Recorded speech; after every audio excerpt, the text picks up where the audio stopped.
The most profound leadership epiphany moment I had was when I was about to lead a strike of colleagues at a university that I worked with.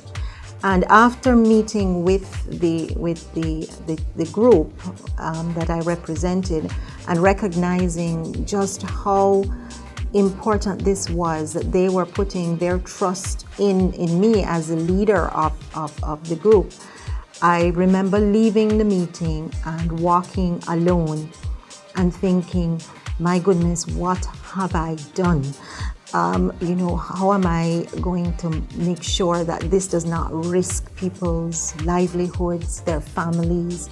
And it was the awesome sense of responsibility, the sense that this wasn't about you and how wonderfully you could speak or how you could lead them to the promised land, but it was about all the persons to whom you owed a great deal of responsibility, that they were trusting you.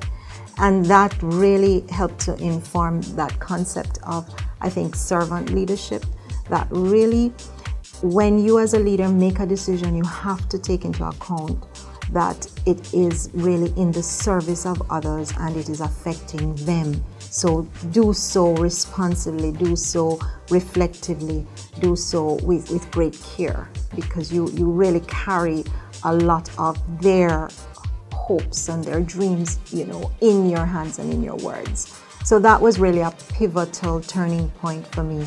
Thankfully, the strike went very well and we got pretty much everything that we wanted.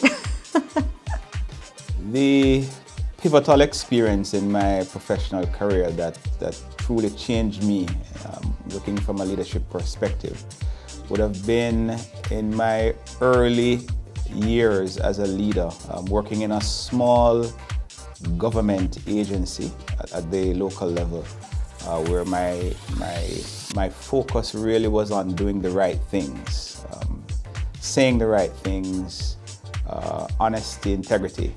And for that approach to my job, I was fired. I lost my job and had to be out of a job for a year.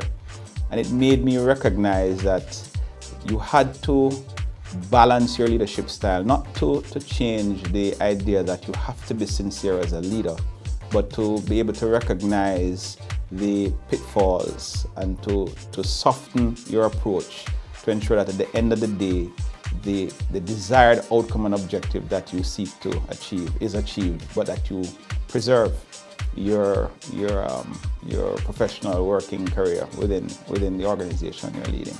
That was profound for me, having to be out of a job for a year, recognizing that at the end of the day, it really is about your integrity, your honesty, but the fact is, if you are not there to make a change, then all of that is lost. It was a profound experience for me, I would say.